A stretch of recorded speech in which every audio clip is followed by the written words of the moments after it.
इस वीडियो में हम लोग विलेयता के बारे में समझेंगे कि विलेयता क्या चीज़ होती है। वैसे विलेयता के बारे में मैं पहले वीडियो में भी बता चुका हूँ, इसके पहले भी बता चुका हूँ।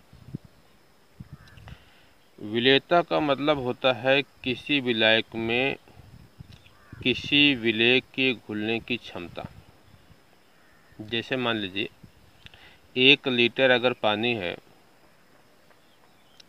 उसमें 100 ग्राम चीनी नॉर्मल टेम्परेचर पर, रूम टेम्परेचर पे घुल रही है। रूम टेम्परेचर का मतलब 25 डिग्री सेंटीग्रेड को हम क्या मानते हैं, रूम टेम्परेचर। तो चीनी की पानी में विलेयता, जैसे मान लीजिए कि 1 लीटर में 100 ग्राम चीनी घुल रही है, तो चीनी की पानी में जो विलेयता हो जाती है वो 100 ग्राम प्रति लीटर हो जाती है। 1 लीटर पानी में रूम टेम्परेचर पे नमक जो होता है वो 400 ग्राम घुल जाता है। तो नमक की विलेयता कितनी हो जाएगी, 400 ग्राम प्रति लीटर। तो किसी भी विलायक में विलेय के जो घुलने की मात्रा होती है, अधिकतम मात्रा जो घुल सकती है, उसे क्या कहते हैं, विलेयता कहते हैं। तो देखिए उसकी परिभाषा मैंने लिख दिया है, किसी निश्चित ताप पर। निश्चित ताप का मतलब कि ताप के बदलने से विलेयता बदल जाती है। ये आपने देखा भी होगा। जैसे पानी में चीनी को डालिए तो चीनी तो क्या होती है, पहले तो घुलती है, लेकिन अगर चीनी की मात्रा आप डालते जाइए तो एक समय के बाद चीनी का घुलना बंद हो जाता है। अगर आप उसको गर्म करेंगे तो चीनी फिर से घुलना शुरू कर देती है। तो टेम्परेचर के बदलने से विलेयता बदल जाती है।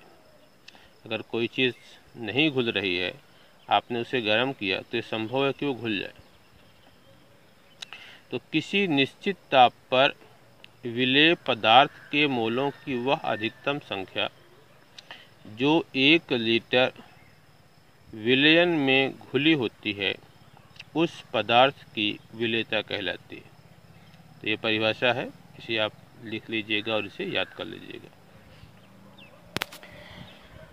अब हमको समझना है द्रव में ठोस की विलेयता को प्रभावित करने वाले कारक। द्रव में ठोस की विलेयता मतलब जैसे पानी है और उसमें हमने क्या घोला, चीनी या नमक, तो उसकी जो विलेयता है उसको प्रभावित करने वाले कारक कितने हैं। तो उसमें जो पहला कारक है वह है विलेय तथा विलायक की प्रकृति। पहला कारक क्या है, विलेय तथा विलायक की प्रकृति। मतलब आप किसको घोल रहे हैं और किस में घोल रहे हैं, इस यह भी विलेयता पर निर्भर करता है। जैसे अभी मैंने एग्जाम्पल बताया कि जो चीनी होती है 1 लीटर में वह लगभग 100 ग्राम घुलती है, या उससे ज़्यादा भी घुल सकती है। चीनी के बारे में मुझे एग्जैक्ट नहीं पता है, लेकिन जो नमक होता है 1 लीटर में 400 ग्राम घुलता है। 1 लीटर अगर पानी है तो उसमें कितना नमक घुलता है, 400 ग्राम। तो नमक की विलेयता चीनी की विलेयता से पानी में ज़्यादा होती है। तो विलेयता जो होती है वो विलायक पर भी निर्भर करती है, विलेय पर भी निर्भर करती है। अब जैसे नमक ले लीजिए, तो नमक तो पानी में बहुत तेज घुलता है, लेकिन नमक को अगर आप मिट्टी के तेल में डालेंगे तो शायद घुले ही ना। तो विलायक आपने बदल दिया, विलेय तो सेम है, नमक ही है, पानी में खूब घुल रहा है, मिट्टी तेल में घुल ही नहीं रहा है। तो विलायक के बदल देने से भी विलेयता क्या होती है, बदल जाती है। या आप विलेय को बदल दो, विलायक कांस्टेंट रख दो। जैसे आप नमक ही, पानी ही विलायक है, आप उसमें चीनी घोल रहे हो, आप उसमें नमक घोल रहे हो, तो विलेयता क्या होती है, बदल सकती है, बदल जाती है। विलायक के बदलने से और विलेय के बदलने से विलेयता बदल जाती है। तो सबसे विलेयता को प्रभावित करने वाले कारकों में सबसे पहला कारक क्या है, विलेय तथा विलायक की प्रकृति। आयनिक ठोस ध्रुवीय विलायकों में तथा सहसंयोजक ठोस अध्रुवीय विलायकों में विलेय होते हैं। जो आयनिक ठोस होते हैं वो किसमें घुलते हैं, ध्रुवीय विलायकों में। ध्रुवीय तो जानते होंगे, जिसमें क्या होता है, एक एटम जिससे जल होता है, तो जल क्या है? ध्रुवीय विलायक है। जल में आपको पता है कि ऑक्सीजन पर डेल्टा माइनस होता है और हाइड्रोजन पर डेल्टा प्लस होता है। तो जल कैसा विलायक है? ध्रुवीय विलायक। तो आयनिक यौगिक क्या होते हैं? ध्रुवीय विलायकों में घुलते हैं। एनसीईआरटी अगर आप पढ़ेंगे तो उसमें लिखा भी है लाइक डिजॉल्व लाइक, समान समान को घोलता है। जैसे मान लीजिए क्लास है, तो क्लास में दो तरीके के बच्चे होते हैं। एक होते हैं पढ़ने वाले बच्चे और एक होते हैं शोर करने वाले बच्चे, मतलब थोड़ा सा वो पढ़ने में इंटरेस्ट कम लेते हैं। अब एक नया बच्चा अगर जाता है क्लास में, दोनों बच्चों की अलग अलग गोल होती है। पढ़ने वाले जो बच्चे होते हैं वो अपना अलग जगह बैठते हैं, शोर करने वाले अलग जगह बैठते हैं। अब अगर एक लड़का इंटर किया, वो पढ़ने वाला है तो पढ़ने वाले में जाएगा, शोर करने वाला है तो शोर करने वाले में जाएगा। तो जो जैसा होता है उसी में जाके मिल जाता है। तो उसी तरीके से जो आयनिक यौगिक होते हैं वो किस में घुलते हैं? ध्रुवीय विलायक में, जिसमें आयनिक आयन बनते हैं, थोड़ा सा पोलरिटी होती है, प्लस माइनस होता है। और जो सहसंयोजक होते हैं वो किस में घुलते हैं? आध्रुवीय विलायक में। मतलब आध्रुवीय में क्या होता है? यहाँ पर कोई डेल्टा प्लस और डेल्टा माइनस नहीं होता है। जैसे बेंजीन हुआ या आपका हाइड्रोकार्बन हुए, तो ये सब क्या है? कार्बन टेट्राक्लोराइड हुए, सब क्या है? आध्रुवीय विलायक। विलेयता जालक ऊर्जा तथा जलयोजन ऊर्जा पर भी निर्भर करती है। जालक ऊर्जा क्या होती है? ये मैंने आपको केमिकल बॉन्डिंग में बताया होगा, फिर से समझ लीजिए। जैसे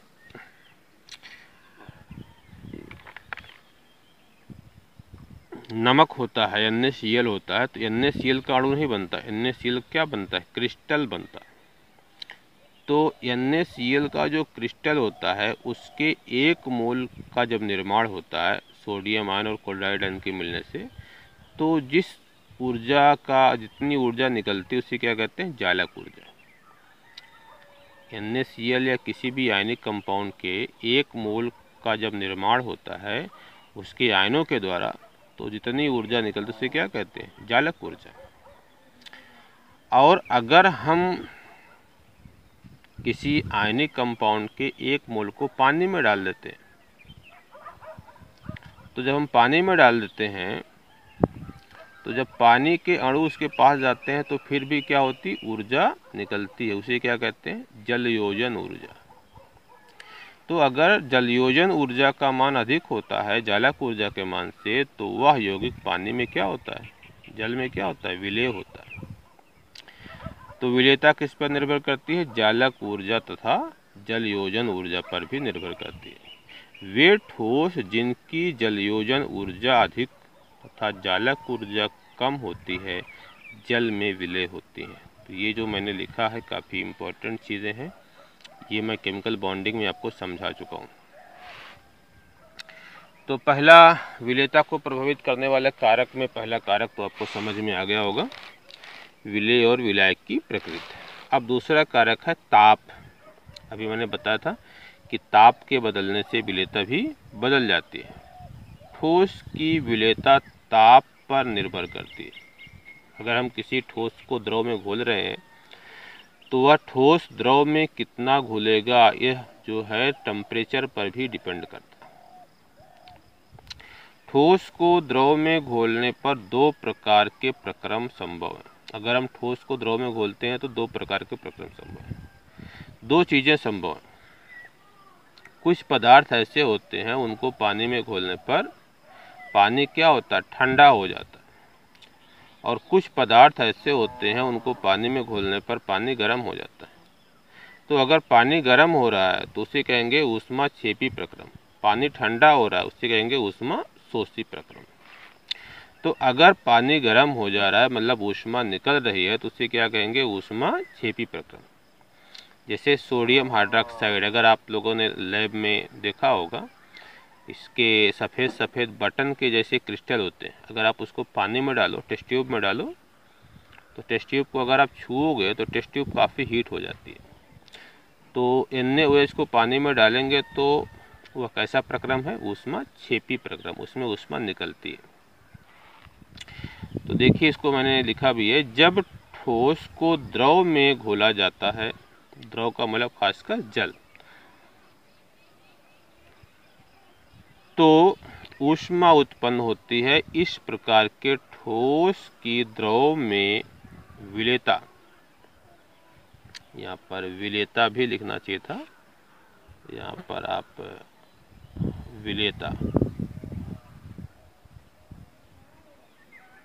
विलेयता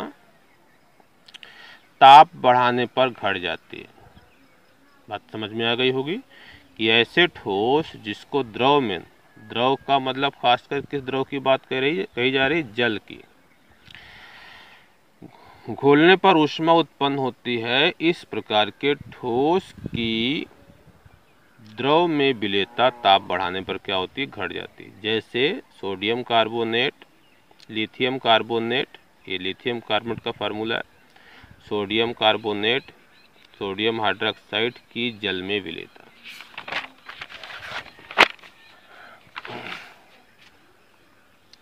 ऊष्माशोषी प्रक्रम, ऊष्माशोषी प्रक्रम का मतलब जब हम किसी भी ठोस को पानी में डालें और क्या हो, ऊष्मा अवशोषित हो जाए, यानी वो ठंडा हो जाए, तो उसे क्या कहेंगे, ऊष्माशोषी प्रक्रम। जब ठोस को द्रव में घोलने पर ऊष्मा अवशोषित होती है, तो इस प्रकार के ठोस की द्रव में विलेयता ताप बढ़ाने पर बढ़ती है। ऊष्मा अवशोषित होने का मतलब क्या हुआ, उसका टेम्परेचर कम हो जाता है। जैसे आपने देखा होगा शरबत, जब चीनी को हम पानी में घोलते हैं तो पानी का टेम्परेचर कम हो जाता है।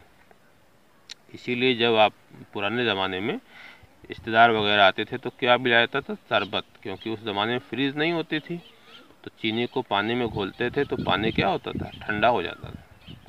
क्यों, क्योंकि वह कैसा प्रक्रम है, ऊष्माशोषी प्रक्रम। एग्जाम्पल मैंने लिख दिया है, NaCl, KCl, NaNO3, मतलब इसको मैं पढ़ दे रहा हूँ, sodium chloride, potassium chloride, potassium nitrate, sodium nitrate की जल में विलेयता। यहाँ पे चीनी भी आप लिख सकते हैं। तो इनकी जो जल में विलेयता होती है वह ताप को अगर आप बढ़ाएंगे तो क्या होगी, बढ़ेगी। ऐसे जो पदार्थ होते हैं जिनको द्रव में घोलने पर ऊष्मा अवशोषित हो जाती है, इस प्रकार के ठोस की द्रव में विलेयता ताप बढ़ाने पर बढ़ती है। अब तीसरा जो फैक्टर है वह है दाब। दाब का प्रभाव समझिए। ठोस की द्रव में विलेयता पर दाब का कोई प्रभाव नहीं पड़ता, दाब का कोई प्रभाव नहीं पड़ता।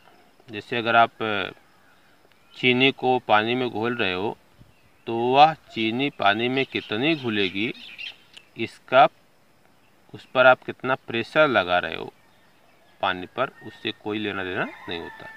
तो ठोस की जो द्रव में विलेयता होती है उसका दाब पर कोई भी प्रभाव नहीं पड़ता। तो ठोस की द्रव में विलेयता आपने समझ लिया, तीन फैक्टर होते हैं, विलेय और विलायक की प्रकृति, ताप और दाब। तीनों बातें आपको समझ में आ गई होंगी। अब गैस की द्रव में विलेयता को प्रभावित करने वाले कारक। अब आप क्या समझने जा रहे हैं, गैस की द्रव में विलेयता को प्रभावित करने वाले कारक। गैसें भी द्रव में घुली होती हैं। जैसे इस समय गर्मी का मौसम चल रहा है, आप लोगों ने पेप्सी वगैरह या सोडा वाटर वगैरह तो पिया ही होगा। जब आप उसकी ढक्कन को खोलते हैं तो उसमें से गैस निकलती है, तो वह गैस क्या होती है, उसी पेप्सी में घुली होती है, वो ढक्कन खोलने पर निकलती है। तो गैस, या देखिए जो मछलियाँ होती हैं वो पानी में क्यों जिंदा रहती हैं, क्योंकि पानी में ऑक्सीजन गैस घुली होती है। तो गैस जो होती है वो द्रव में भी घुली होती है। अब इसकी विलेयता किस किस बात पर निर्भर करती है ये हम समझने जा रहे हैं। पहली जो है वो गैस की प्रकृति।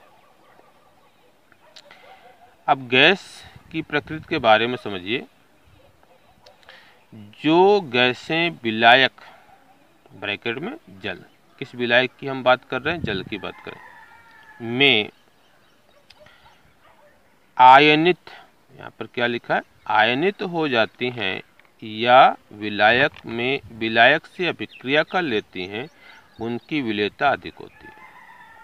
अगर हम किसी गैस को विलायक में खासकर जल में घोल रहे हैं और वह उस जल से रिएक्शन कर ले रही है या उसमें क्या हो जा रही है, आयनित हो जा रही है, तो उस गैस की जल में विलेयता अधिक होती है। जैसे NH3 अमोनिया है, HCl है, सल्फर डाइऑक्साइड है, कार्बन डाइऑक्साइड है, जल में अधिक विलेय होती है। ये गैसें क्या होती हैं, जल में अधिक विलेय होती हैं। क्यों अधिक विलेय होती हैं?